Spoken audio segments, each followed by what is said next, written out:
ఏంటన్నయ్యా, నేను చెప్పింది కరెక్టే కదా? కరెక్టే సిస్టర్. సిస్టర్, దయచేసి నన్ను క్షమించు. వీడి జీవితం బాగుండాలనే నేను ఇలా చేశాను. నోరారా సిస్టర్ సిస్టర్ సిస్టర్ అని పిలుస్తున్నారే, పెళ్లి తర్వాత నా జీవితం ఏమవుతుందో అని మీరొక్కసారి కూడా ఆలోచించలేదా?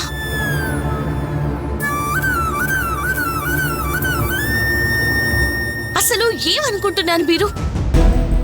అక్షయ, ఇక చాలా ఆపు. ఇందులో స్వామి తప్పేం లేదు. నేను రమ్మంటేనే వచ్చాడు, నేను మాట్లాడమంటేనే మాట్లాడాడు. ఇప్పుడు వాడు మాట్లాడిన దాంట్లో తప్పే ఉంది? మీరు మాట్లాడకండి. పెళ్లి చేసుకుని ఎన్నో ఆశలతో అత్తనింట్లో అడుగుపెట్టిన నా జీవితాన్ని ప్రశ్నార్థకంగా మార్చింది మీరు.